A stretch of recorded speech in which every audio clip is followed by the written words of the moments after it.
ছোটোবেলায় বাবা পড়াশোনার সাথে সাথে ড্রয়িং, নাচ এবং গান তিনটেতেই ভর্তি করিয়েছিল।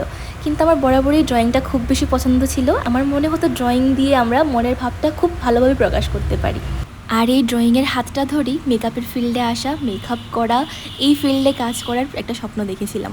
আর এই ফিল্ডটা আমার ছিল জীবনের সবচেয়ে প্রথম ভালোবাসা, কারণ এখান থেকে আমি জীবনের প্রথম রোজগার করেছিলাম, নিজের পায়ে নিজে দাঁড়ানোর একটা স্বপ্ন দেখেছিলাম, নিজের শখগুলো পূরণ করার একটা ইচ্ছে প্রকাশ করেছিলাম। তো যাই হোক, লাঞ্চের জন্য বাড়ি যাচ্ছিলাম।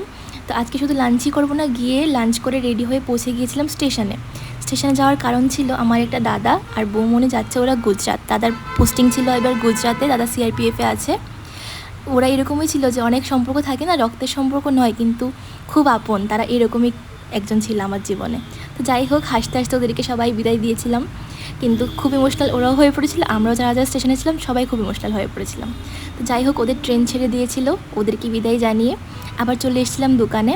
কিন্তু আজকে মনটা খুবই খারাপ লাগছিল, ওদের জন্য খারাপ লাগছিল, সব মিলিয়ে মানে ভাল লাগছিল না কিছুই। তো ভাবলাম একটু মায়ের দর্শন করে আসি, সব কিছু ঠিক হয়ে যাবে। তো দোকান বন্ধ করে রাত্রিবেলা চলে গিয়েছিলাম মায়ের দর্শন করতে। গিয়ে দেখেছিলাম আরতি জাস্ট শুরু হয়েছে, সবটা আরতি এনজয় করেছি, বসে বসে মাকে অনেক কিছু মনের কথা বলেছি, সবার জন্য প্রার্থনা করেছি। আর এটাই বলেছি, সবাইকে ভালো রেখো, তুমিও ভালো থেকো। আর তোমাদের যদি আমাদের এই শর্টসটার মধ্যে কিছু ভালো লেগে থাকে, do like, share and subscribe to my channel. দেখা হচ্ছে আমার নতুন কোনো শর্টসে। টিল দেন ভালো থেকো, ভালো রেখো, বাই বাই।